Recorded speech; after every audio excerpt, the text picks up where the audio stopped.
Hey guys, check out what I just achieved using AI, and we can put you in this same box just like this. This is the new trend, guys, after the Ghibli trend. I'm going to show you how to create yourself as a doll in a box using AI, and for this, we actually just used Chat GPT. Everyone can use this for free. I'm using the free account, as you can see right here. This is not paid, right? It says upgrade plan. I have not paid for this. Right, so it's very easy. I'll share with you the prompt. It will be in the pinned comment down there. You can go ahead and access that. First, you just need a photo of your face. Okay, so I went and downloaded this one. And what you also need is a full body photo of yourself. So you need your face and a full body photo. And I'll share with you the prompt. So this is the prompt actually, right here. So all you need to do, guys, is put in this prompt. You'll find it in the pinned comment. So just say create a collectible doll in a retail packaging labeled your name. So your name will be right here. As you can see, it says Donald Trump. So I put in Donald Trump as the name. And I uploaded both of these images. If you don't know how to upload images, you just come here, click on upload files and media, then click on upload from computer. Okay. And here we go. I choose these images and then just click on open.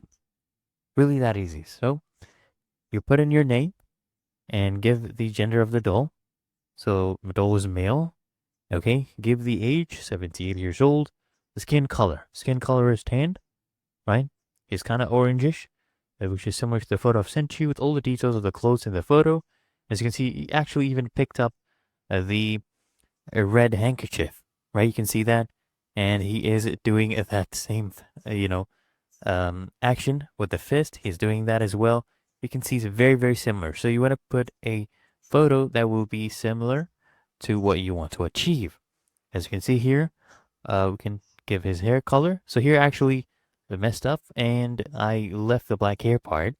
I was actually doing another design as well. So I was trying to do this with Donald Trump. So there are mistakes that happen. But the good thing is, guys, you can go ahead and correct ChatGPT. Like here, it cut out the name. So I said I want the whole packaging showing. So it gave me the whole name, right? And here, messed up with the color. So I just told it has blonde color. That fixed everything, you see? So if you want to change anything later on, you can easily fix it and customize it. Now this guy looks like Donald Trump. And you can do this for yourself. And what I did as well for accessories, so I decided to ask them to have an American flag, a bald eagle pendant, a golf club, each in its own molded compartment, as you can see right here. Okay, and then this one you can leave this. So for urban streetwear style. So what I did is I did a more official style, presidential style look with the world leader influences. It was similar to the collectible dolls action figures with a similar lifestyle, right? So you do that and you get something just like this. So you can go ahead and try it out, guys. Let us know how it went for you. And it's really that easy and simple.